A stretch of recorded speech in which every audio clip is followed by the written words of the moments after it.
I want to talk about a number of things in this talk.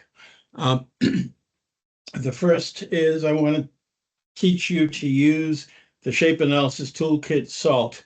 That is at the location salt.slicer.org. I've just brought up my own version. If you bring up a version, you will find a separate version for your own operating system, whether it be Linux or Mac or Windows. And you open it up by selecting that symbol, and be careful when you upload it because there's a lot of versions and you want to upload the most recent version. The SALT has three major contents, and one of them is its code. And it's all open source Python code, and you will be able to get at the code and make modifications of the code as you do your research.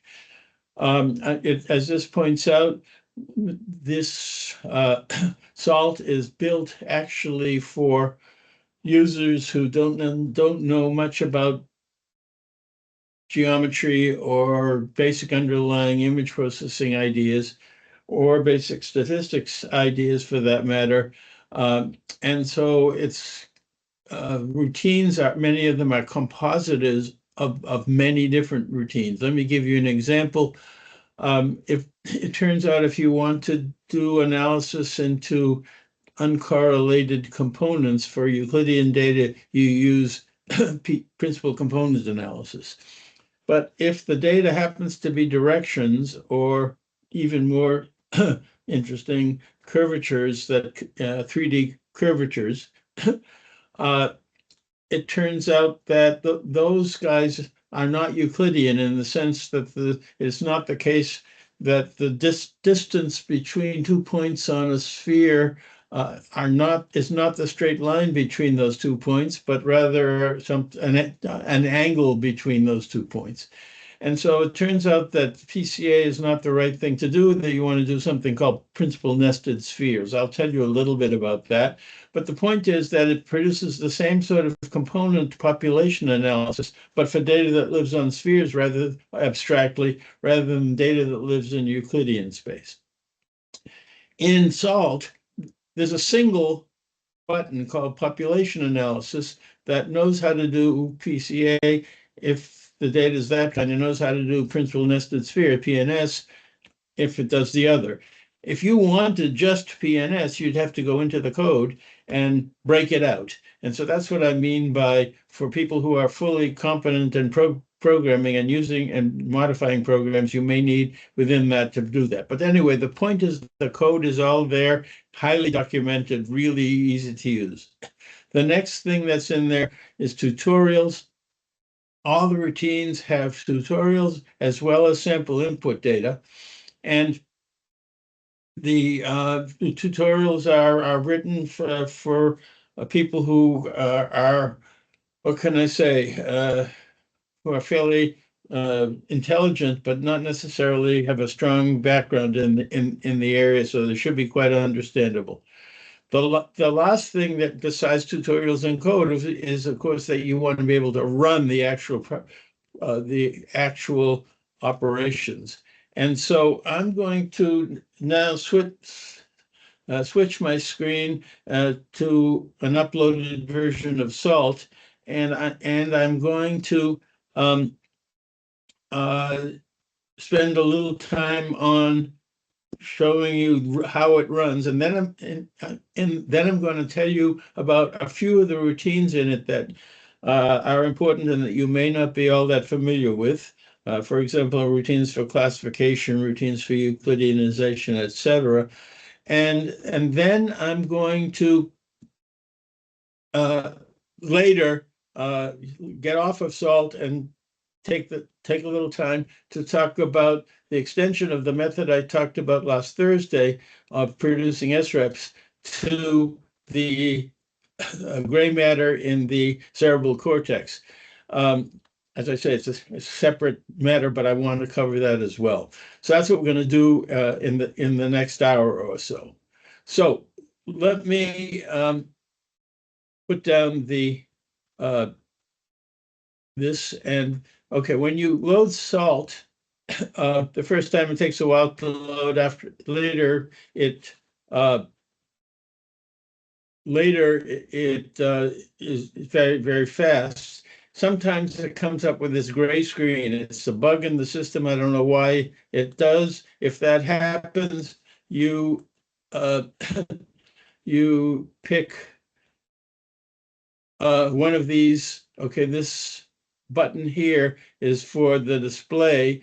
And so if you pick one of them, you get a display. In this particular case, there's a bunch of extra windows over here, but we're going to only focus on this part of the display. But you want your display to be blue, and you do that by going, if the bug has appeared. Sometimes it actually comes up blue, that's fine. If not, you go to this display window, and it allows you to choose displays.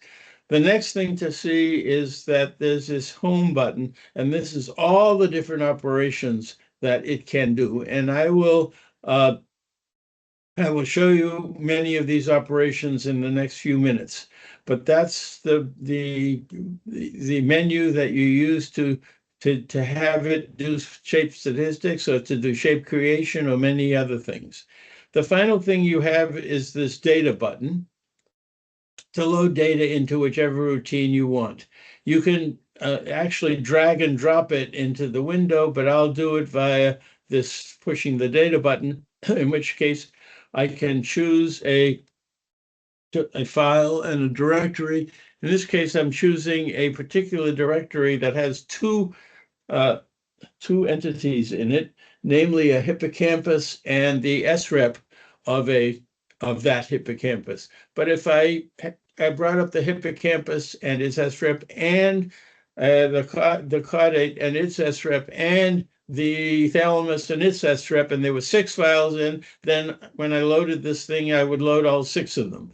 In any case, I'm going to select this and say, select the folder. And there you see that it's loaded up. One thing that has the name SREP in it, which is the SREP for this hippocampus.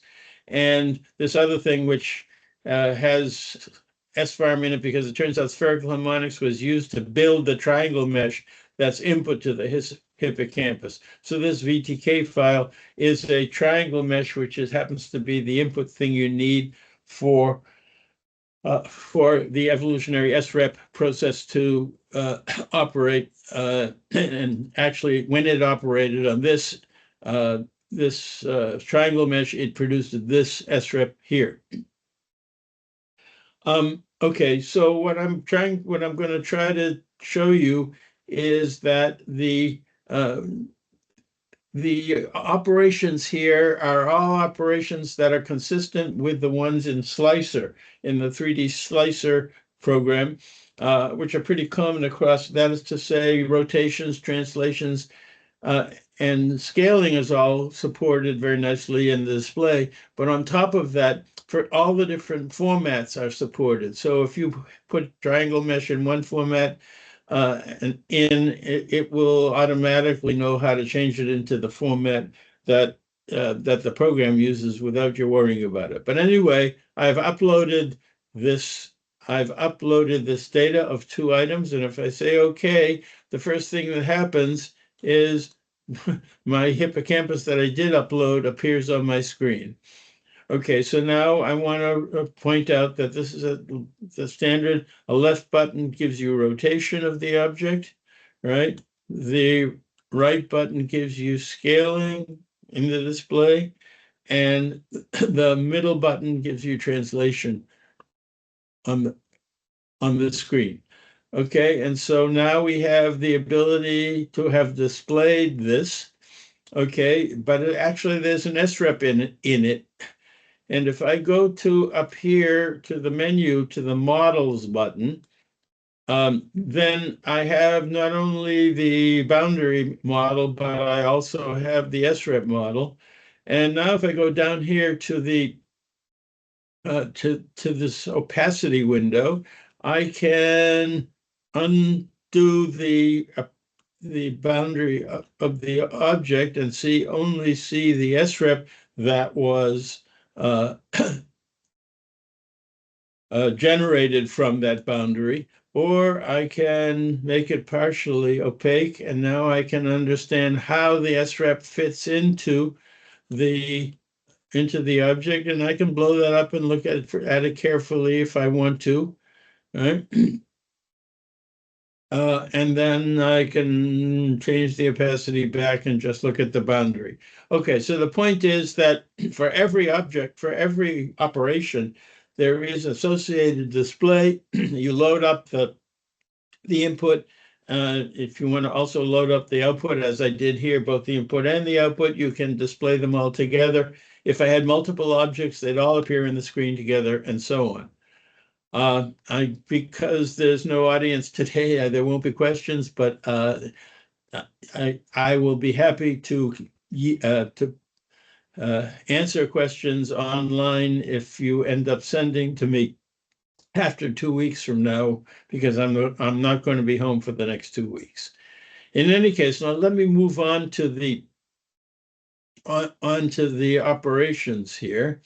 The first category that I'm going to talk about is this shape creation set of operation. Okay, so that's each one of these menu items allows you to choose any one of a number of items, operations. In the shape creation, we can take a point distribution model from the boundary of something and create spherical harmonics, and that's the S-farm PDM generator. If you have a set of farms for a bunch of objects and you want to make good correspondence, then you have this correspondence improvement thing. If you like registration-based correspondence, such as so you want to describe a shape by the registration from a base shape, such as the mean of, say, the mean hippocampus into its individual hippocampus by registration, then you can use registration correspondence. And the SREP fitting with that I talked about on last Thursday, in my correspondence talk, is here, right here, and I'm going to click on that guy. And so when I click on that guy, if you look here, down here, you see the input is in fact the input that I already loaded.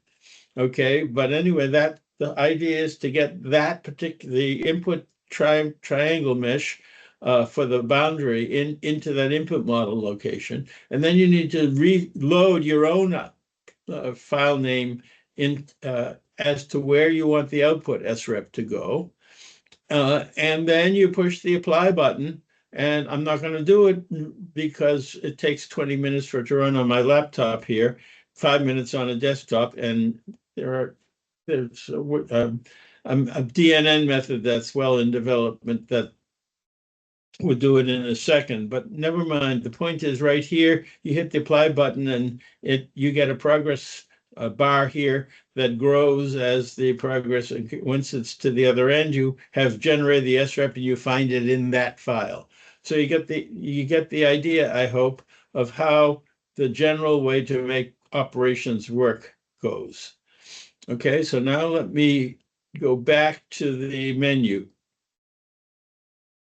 Okay, I've talked about shape creation. Now let me talk about shape analysis. The basic idea here is that you want to do various statistical things on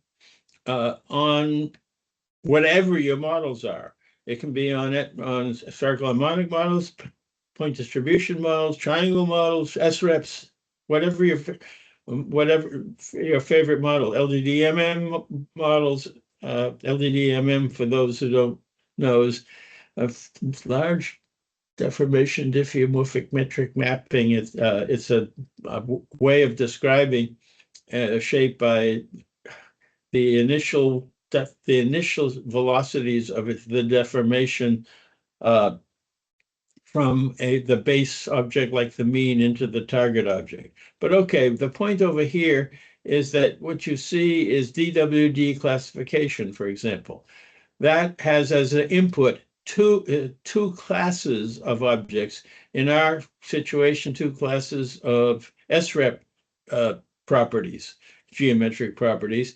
And the objective is to train this thing with this two classes of data to produce what's called a separation direction, so that when you put in a new one, you can say it's in class 1 or it's in class, or alternatively, it says it's in class 2.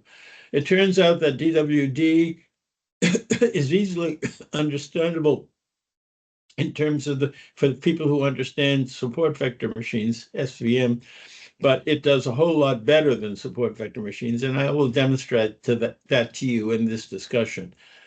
The next thing down here that I'll skip to is population analysis. I already talked about that. That has things like PCA and the principal nested spheres, analog of that for objects that live on spheres. Many of you will be familiar with Procrustes registration that essentially makes multiple objects, or pairs of objects, if you will, match in terms of their center of mass, match in terms of their scale, and match spatial scale, and match in terms of their orientation. Regression computations and visualization are other ones that are supported here. So, for example, regression curves that are over longitudinal data are supported here. Let me go down to skeleton topology. These are specifically about these SREP models, the skeletal models. And so the first thing you see here is hypothesis testing. That is to say, if you're interested from a population of two classes, you're interested in understanding the difference between those two classes. And by the way, the ability to display what those differences are is a tool that is being developed right now and will be added to SALT. But in any case, what you want to know for this hypothesis testing is, what are the significant shape differences in the two classes? So perhaps the well class Parkinson's hippocampi for Parkinson's patients as opposed to people that don't have Parkinson's. You want to know, is it a bending of the hippocampus? Is it a bulging? And if so, where's the bending? Where's the bulging? Those are all things you can test by this hypothesis testing tool. The next one you have is the SREP refinement down there. I told you that the SREP is based on a grid, but if you want to have a grid that's, for example, in all 3 dimensions twice as fine, the spacing, you need to interpolate a finer SREP from a coarse SREP, and that allows you to do hierarchical methods. Anyway, there are lots and lots of other things you can do, and I'm not going to go through them all. And instead, I'm going to stop talking about this SALT, and I'm going to talk about some of its operations. And so I'm going to put this down.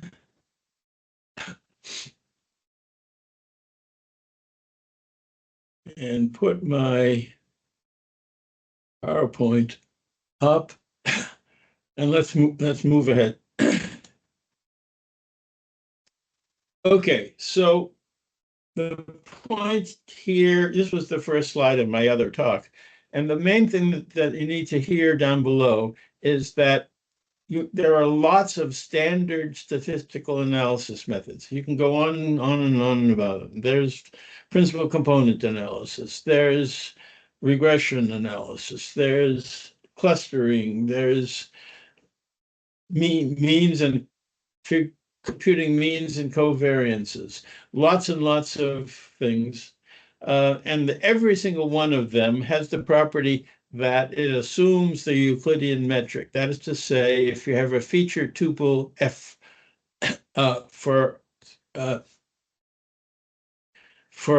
an object, it may be a long feature tuple, it's a whole vector, and then you have another object of say we have object A and object B, so we have feature tuple A for A and feature tuple for B.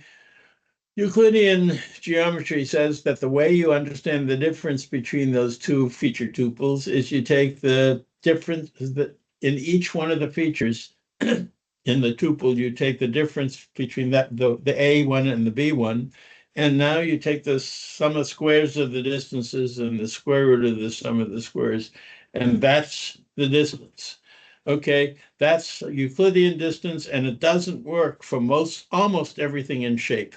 In shape, the distances are different, and therefore you need to do something to transform your features from the original non-Euclidean features into ones that are Euclidean before you actually apply the standard techniques that assume Euclidean features.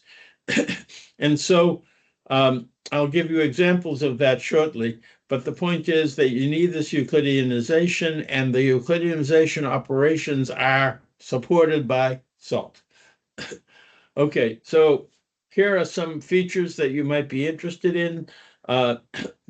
So the positions are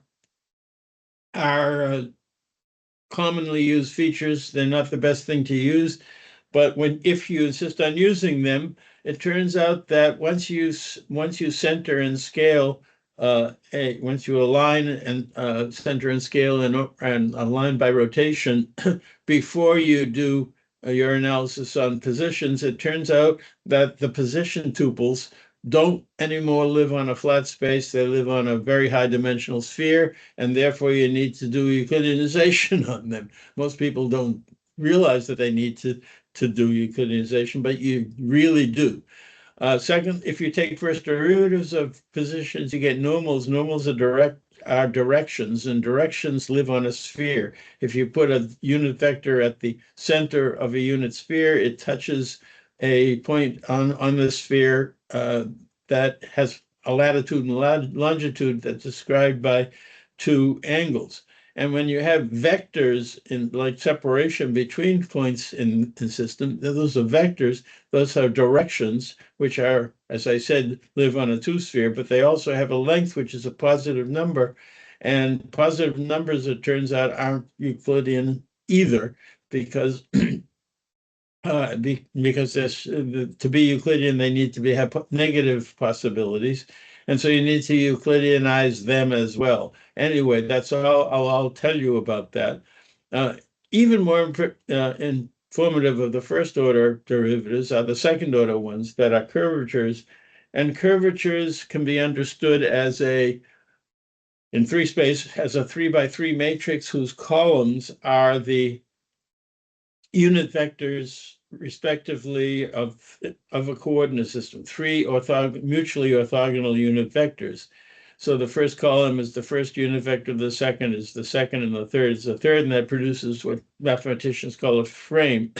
And now if you want to talk about the rotation of the frame 2 into the frame 1, and you want that to be in the frame 1 coordinate system, it turns out you want to multiply F2 by F1 inverse, but F1 inverse is F1 transpose. But anyway, the point is that what you end up with is a rotation, or if you divide it by a distance, a rotation per unit distance is a curvature. And these things live on spheres, and that means that you need to Euclideanize them to do whatever of these statistical operations you want. So let's talk about Euclideanization of points that live on spheres. And to do that, I want to teach it to you as an analog of points that live in Euclidean space.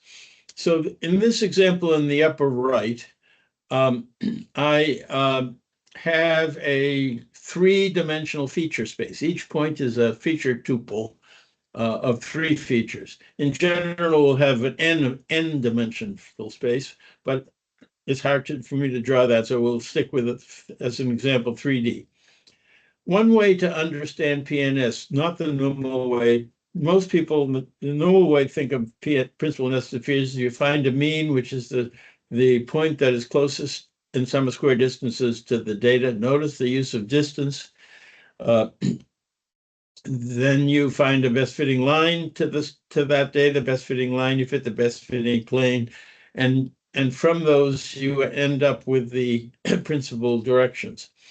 It turns out if you want to do that, you can do that backwards. That is to say, instead of going to zero-dimensional point and a one-dimensional line and a two-dimensional plane, we're going to start with 3 dimensions and we go backwards. That is to say, we're going to go from 3 dimensions down to 2 dimensions. And first, we're going to find the best fitting plane.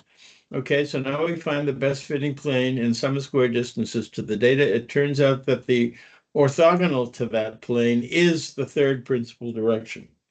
And the scores for that third principal direction are the distances, signed distances of the points. Each point score is the signed distance of it to the plane. So depending on whether it's on the bottom or the top, it's positive or negative. Okay, then I have my scores and my first principal direction. Now I'm going to do is I'm going to project all the data onto that n-1 dimensional plane, in this case, n-dimensional flat space. In this case, we're talking about n is 3, so n-1 is 2. But now all the points are projected onto that, and we play the game all over again.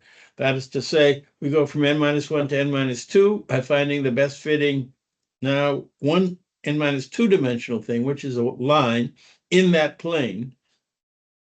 And the orthogonal to it is the second principal direction. And the scores are the distances in that plane to it. And then I can play the same game to go from a one-dimensional thing to a zero-dimensional thing. And that yields the first principal direction. And because I've projected everything onto the line, I get the first principal direction and the scores for it, which are the distances from the mean. The mean is the zero-dimensional result.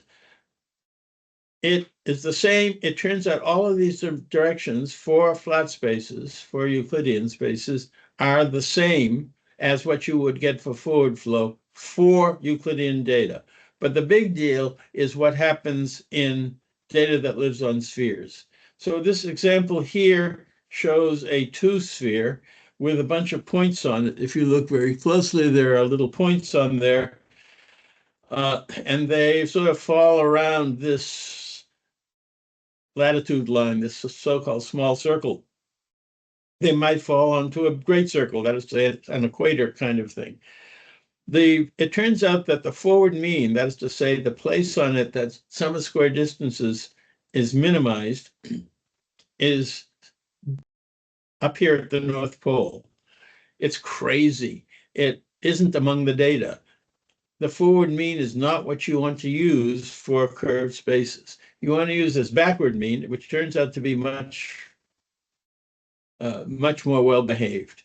So the basic idea is, like before, but with spheres, you have a sphere, and you have an n-dimensional sphere. Let's talk about the two-dimensional one. We could talk about going from three-dimensional to 2 dimensions, but that's a little bit harder to draw. So this is an ordinary two-sphere, like the Earth, except it's unit sphere. And the data is a one-dimensional sphere. One-dimensional sphere is a circle. So you want the best fitting circle to the data. And that's what's drawn down here for that data that's on that sphere. It's the best fitting circle. Okay, if I had a 3-sphere, I'd find the best fitting 2-sphere. But once you have that, you can get scores by the distances, signed distances along geodesics, that is to say, shortest distance paths, great circle type paths, positive ones and negative ones, depending on whether you're above this best fitting subsphere or below it.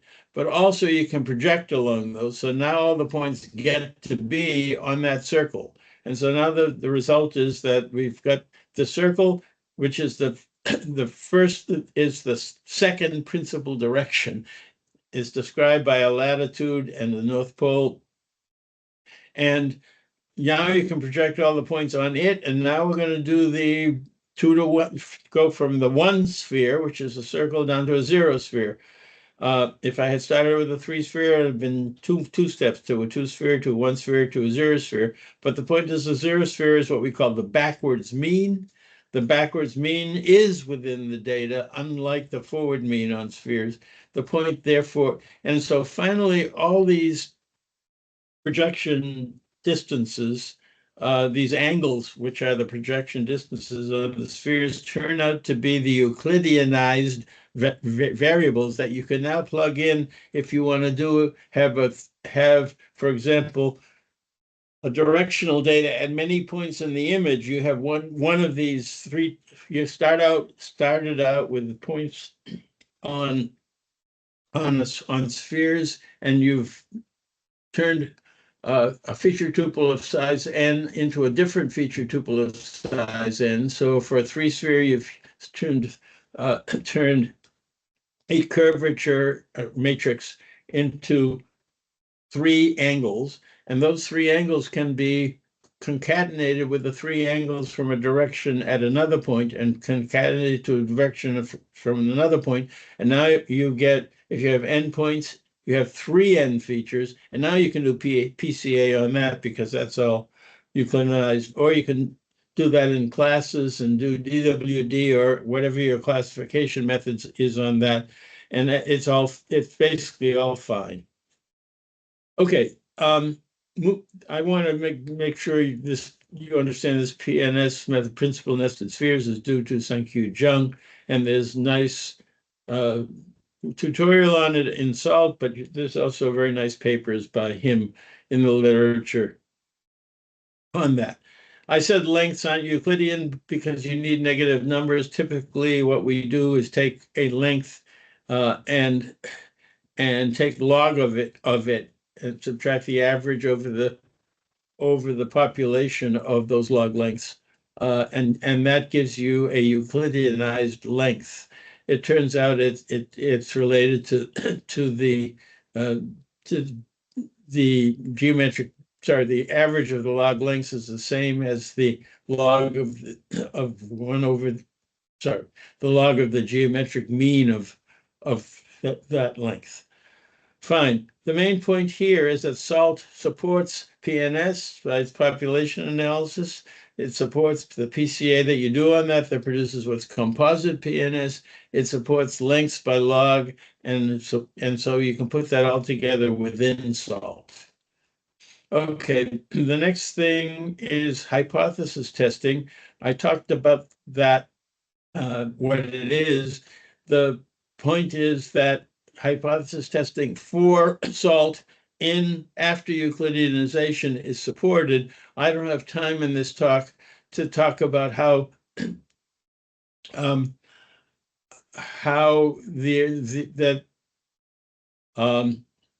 permutation methods for hypothesis testing work, but that's what's going on inside of SALT's hypothesis tester.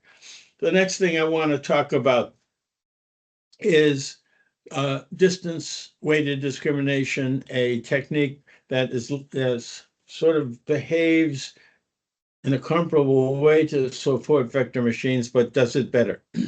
So let me make you understand by this data of 2 classes in 2 space.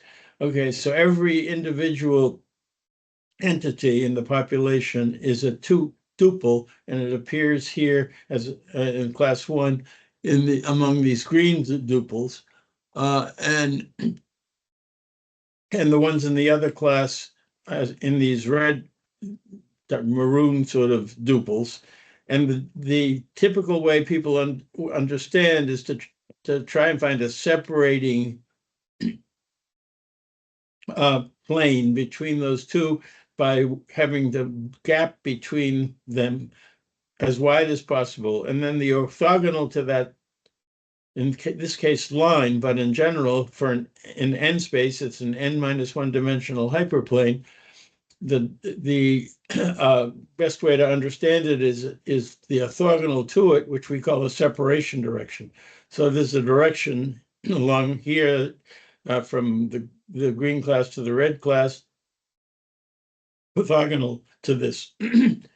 If you don't want a plane, you want a separating circle or something like that, you use something called kernels, and DWD allows kernels just as SVM does. The thing, though, is that SVM, ultimately, the gap is optimized only by a very small number of these features. They call this the support vectors. They are at the edge of the gap. Typically, there's like 5 of them. And then, so the point is that the separation direction is determined only by 5 of the vectors, and all the rest of them are ignored. And that's not good, just as it's not good to take an average of 5 numbers. You would much better take an average of 500 numbers, and then your signal to noise ratio would be 10 times better. The same thing here, if you have some hundreds of features, hundreds of feature tuples, each feature instances, if you will, in each of the classes, you would like to use all of the data, and that's what DWD does. It turns out it minimizes the reciprocal of the sum of the reciprocals of the distances to the separating plane, and what that means is the ones that are farther from separating plane have no effect, have less effect than the ones nearer, but all of them have some effect, unlike the support vector machines, which have only 5 of them having an effect, typically. Okay, the DWD code is in SALT.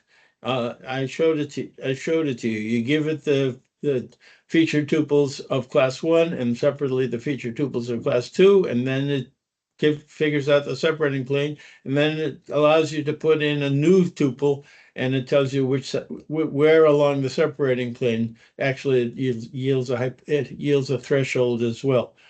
If you don't like SALT, this DWD is here on MATLAB. It's also in R. It's the one that's in SALT is in Python.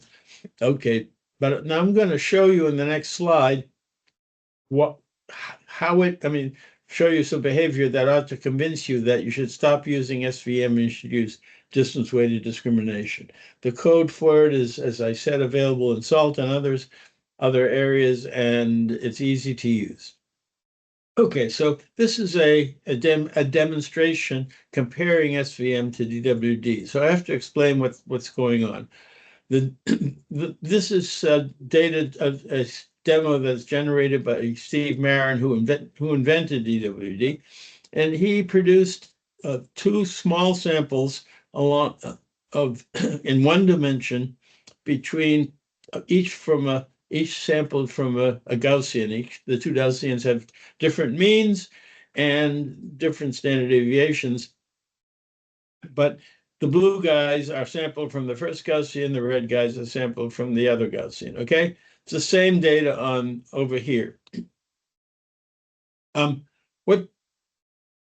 What happens, though, is that for each one of these points in one dimension that is separated, it has other dimensions, all of which come from the same zero mean Gaussian.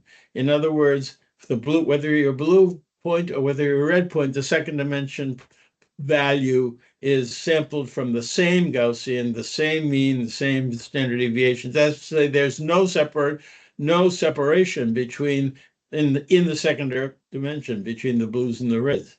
Likewise for the thirds, likewise for the fourth, up to the 40th. Okay, so there's a lot of dimensions here, and only the first dimension has a separation. All the other ones, statistically, there's no separation. But they have random values in the respective unseparated dimension. Okay, so what you're going to see here is the desired separating direction, which is always only in the first dimension, and as compared to the computed separating direction, which is at some angle, hopefully a very small angle, relative to the first separating direction. And what you're going to see on this screen here in the upper left is the pair of separating directions and the plane spanned by them. And you'll be able to see what the angle is between the two separating directions. Also, what you're going to see as it proceeds, the left screen will stay the same, and it's simply the data projected onto the separating that one separating direction. And so, and it's done by a kernel density plot. But anyway, the point is you see it as a distribution. And over here, you see the projection onto the computed separating direction. And one of the measures of quality is whether this guy, in the lower right of the three tuple on the left, is of screens is the same as roughly the same as the one on the left, and you'll see that for support vector machine for distance weighted discrimination, it stays like two Gaussians, whereas over here the projection onto the computed separation direction gets completely crazy. It doesn't look at all like what the data came from, which was a Gaussian. So now I'm going to run this movie, and the movie is going to start with just one dimension, and then it's going to go to, you see up here the dimension at the top, it says dimension equals 1, but it's going to go 1 to 2 to 3 to 4 in a movie, and you're going to see what happens to the angle between the computed and the correct separating direction. The true one is the horizontal. So let me start that movie. And the first thing you see is the angle's pretty big. Next thing you see is crazy things happening on the projection as the number of dimension goes up to here to 50. And now we're going back down in dimensions. The next thing you see is that as you go up in dimension of noise, things get worse and worse. Okay, now that's SVM. Now let me play the same thing on DWD. The first thing you see is that the angle is much, much smaller than you saw before. That is to say, the estimation is better. Next thing you see is that as the number of dimensions increases, it doesn't harm you. Hardly at all. And thirdly, the estimated projection, let me replay this, the estimated projection stays Gaussian looking. So I don't know how, this demo ought to convince you that DWD, which is supported in SALT, is better than SVM, which isn't. Okay, next part of the story. I talked in my other talk about to do fitted coordinate systems, fitted frames, and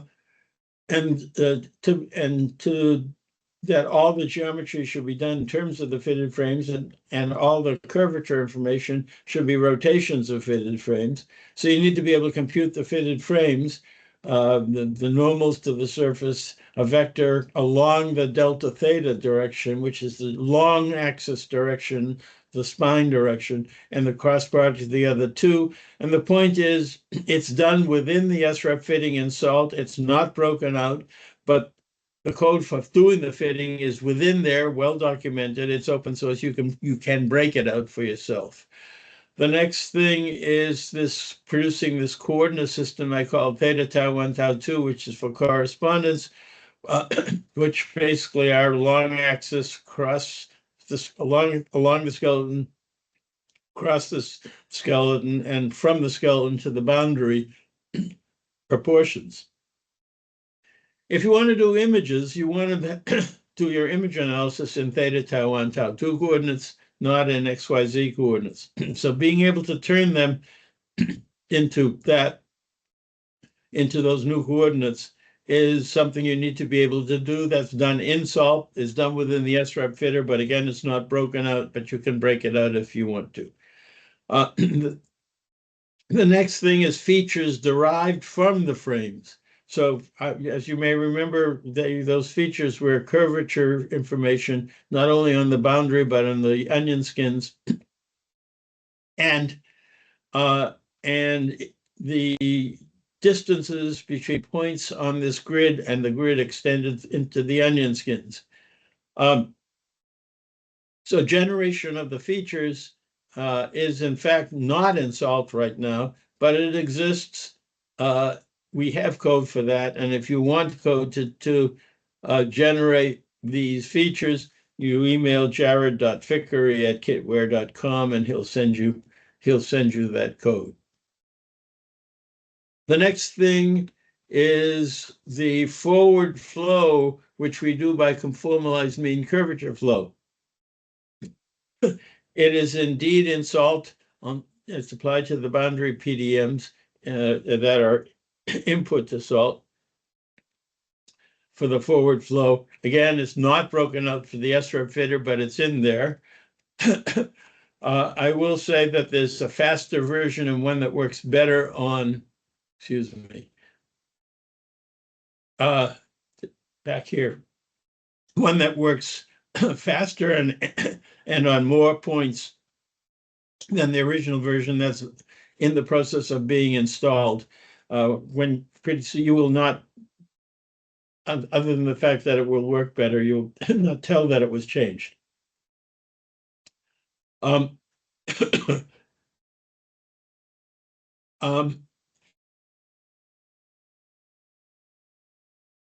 this business about intensity, anything in theta, tau 1, tau 2, and about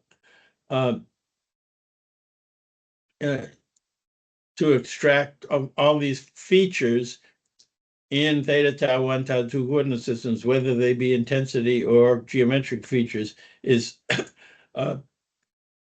something you want to do, but unfortunately, that part is not supported in SALT.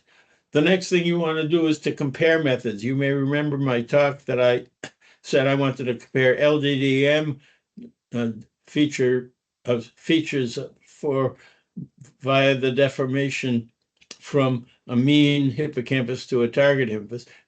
I wanted to compare those to the behavior SREPs in two classes. That's done by random holdouts, which is a method which you take a random fraction of a random size as training, and you apply the classification from it to the test data, and you do that for many holdouts and put that all together. SALT provides the result for one holdout. You have to run an iterator on that to produce that for many holdouts. And once you do that iterator, you end up with an ROC and an area from the ROC.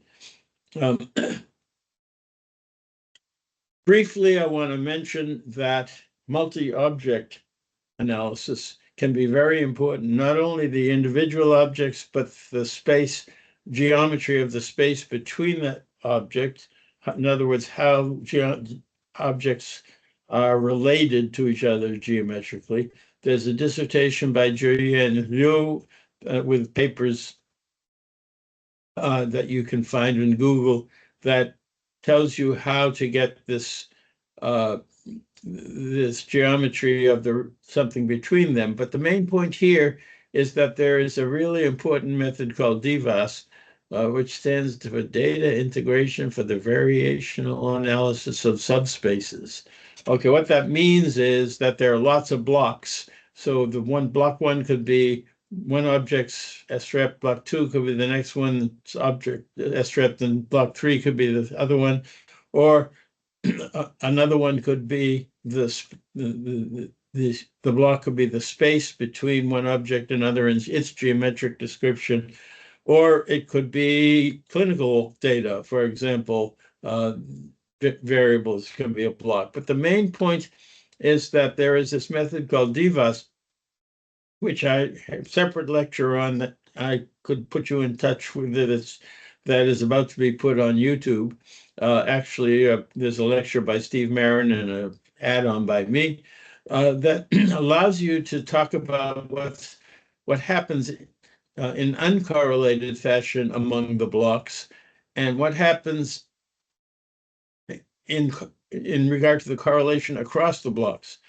And that's an important thing to be able to distinguish in these anatomic situations where the blocks change together in some way over, for example, aging or over, yeah, heart beating or whatever, over temporal kinds of things. In any case, the point here is that that produces things kind of like what PCA produces, that is to say, orthogonal directions of feature subspaces.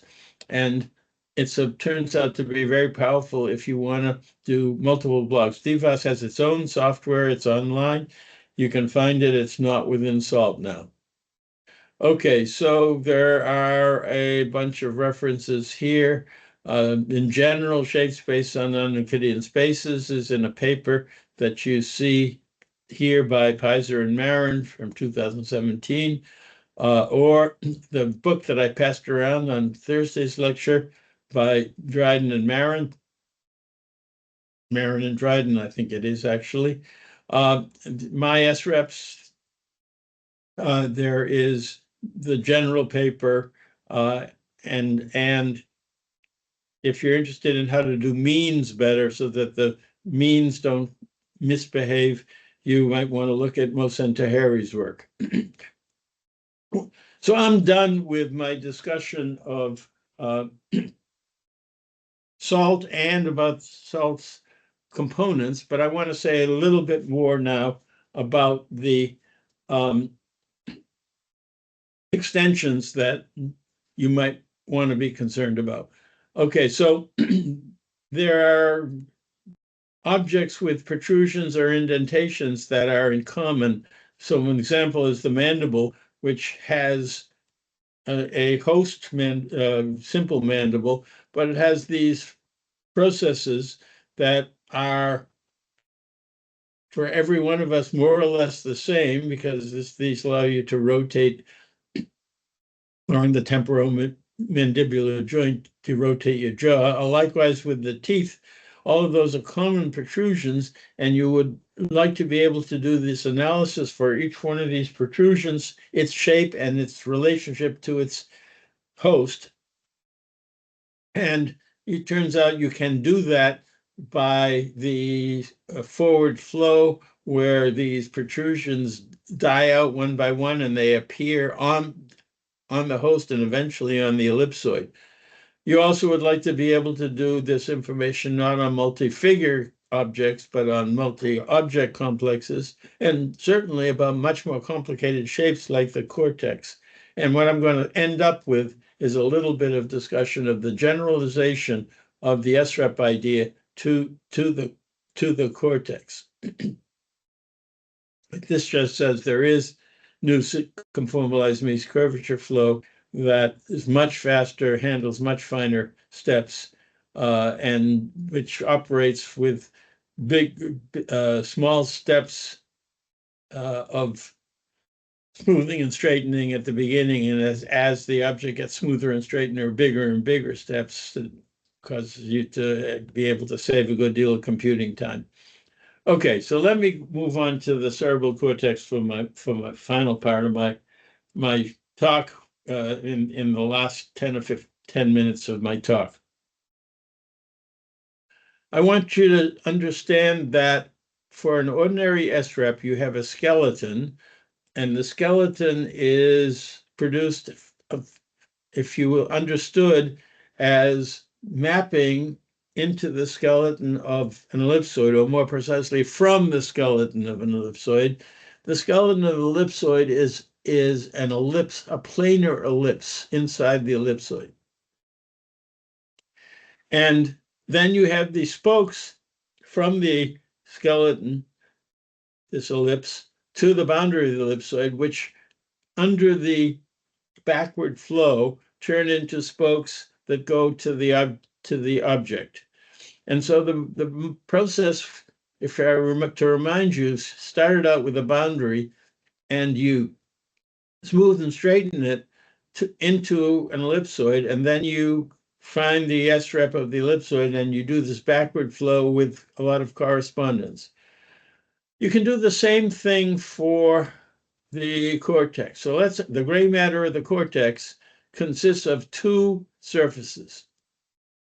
A white matter surface on the bottom, which is the inner surface that you see in this upper right panel, in this two-dimensional example, and the outer surface, which is sort of where it runs up against the cerebral spinal fluid. And there's some, as you can see, it's cyclic. And inside the gray matter that goes between these two surfaces, you have cords that are basically supposed to correspond to the cortical columns. And halfway between the cord, along each cord, you want to have a skeletal surface. But this is 2D, and in 3D, what we have is something that is roughly topologically like an ellipsoid inside of an ellipsoid, with halfway between the two ellipsoids. We call that an ellipsoidal annulus. By the way, the white matter is here in the middle, but let's just talk about the gray matter. The point here is, if we could do a simplification of this, and we do just that via the cords, into actually approximately an ellipsoidal annulus, you can do one very special thing. So whereas the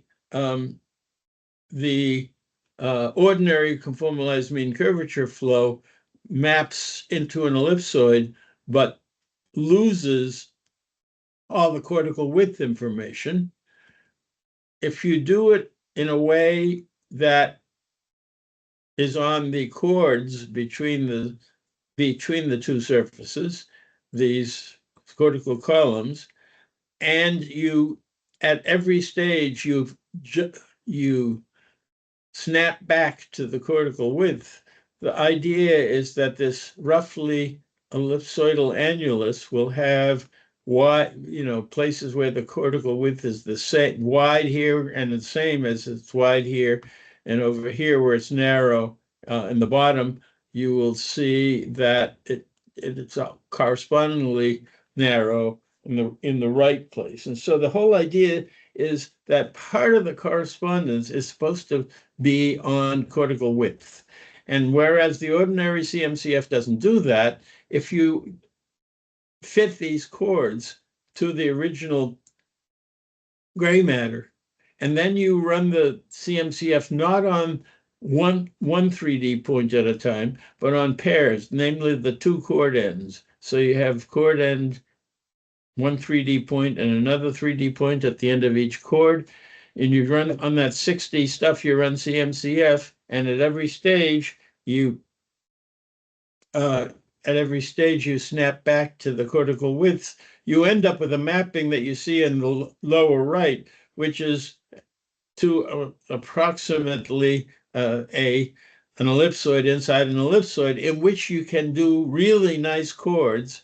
Now, there's some problems at the moment. We're still working on this. There are these bumps in the lower right, and this funny thing that comes from some of the chords being misfit in the first round. But the point is that once you had that, you have these chords, and now the centers of the chords give you a skeleton, and the chords themselves give you spokes, and then you can do the backwards flow with all sorts of possible cortical properties being maintained in the backwards flow. So, for example, the parcellations into regions like the auditory region or the visual region can always be mapped forward, so that it ends up being mapped onto that region in the original cortex, and therefore the representation is in correspondence across cortices, because visual part of the cortex maps onto visual part of the cortex across properties, and it also allows you to get good measurements of the cortical thickness, because if the original chords are not quite well behaved, they can be nicely regularized over here on the ellipsoid. There's lots of statistics you can do on this um, on this ellipsoid that you can't easily do on this complicated structure that is the it is the cerebral cortex. So we say the ellipsoid, a pair of ellipsoids forms a scaffold for doing statistics. Things like clustering of examples and so on. Okay, so when you run this on a full cortex, now you can argue whether you should do it on a hemicortex or on a full cortex, but we ran it on a full cortex. It actually in 35 stages or so, but these are selected ones from these stages. And you see how the folds in the cortex start to resolve, to flatten, and eventually, somewhere along the way, you have, would you believe, the two hemicortices nicely separated still, but all the wrinkles gone. And then you continue that process, and the two the two hemispheres come together, merge, if you will, into the overall descriptor. And so your point is, of course, you can map from this guy back to the individual hemispheres, which is right above it. And then you can map from that back to the original cortex, and you now have skeletons and well-behaved cords, which are hopefully somehow related to the columns here in the original cortex. So this is just an indication of work in progress that I'm hoping will be even better after a month, and which I'm hoping also will be the basis for collaborations between UNC and the MGH Martinos group here, and possibly also the people at Brigham and Women's. So we have not yet done the backwards flow part of this to create the SREP for the cortex. I think that will be straightforward. Ask us in a month. Hopefully there will be a paper on all this submitted to for the July 1 deadline to the Shape and Medical Imaging, Shape MI workshop of MICI, and you'll be able to know about that shortly. This slide just shows all the cords now on that cortex that are that are the SREP spokes, if you will, and it's blown up so you can see the cords. The final thing I want to say, I showed this slide, which is not the CMCF on the cords, but CMCF on the original triangles. It turns out the C stands for conformal, and conformal maps have the property that angles stay the same. And so the triangles on the cortex and the triangles on the ellipsoid that you end up mapping to in this case turn out to all be the same angles, but each triangle maps into a triangle of the same angle, but of different size. And if you look at the ratio of the sizes of one triangle on the cortex to that triangle on the ellipsoid, it turns out that the ratio is monotonic with the curvature at that place. And so high curvature places turn out to have an extreme value of that curvature that is shown as black here. That ratio is shown as black on the ellipsoid. And the exciting thing here is that, what are the high curvature places on a cortex? Well, they're the gyral tops and especially the sulcal bottoms. And that's exactly what these black lines correspond to. And so this is just an indication of the kind of information you can get when you map onto an ellipsoid. There are various arguments for the possible improvement of using the ellipsoid, or in the case of the cortex, the ellipsoidal annulus, as opposed to the sphere that FreeSurfer uses. And there are all sorts of wonderful things that happen in free surfer, and I would value discussions in how to merge the advantages of these two approaches into something that's as good as free surfer is, something that's even more impressive. Okay, so that is the end of my my slide set, and thus the end of my talk.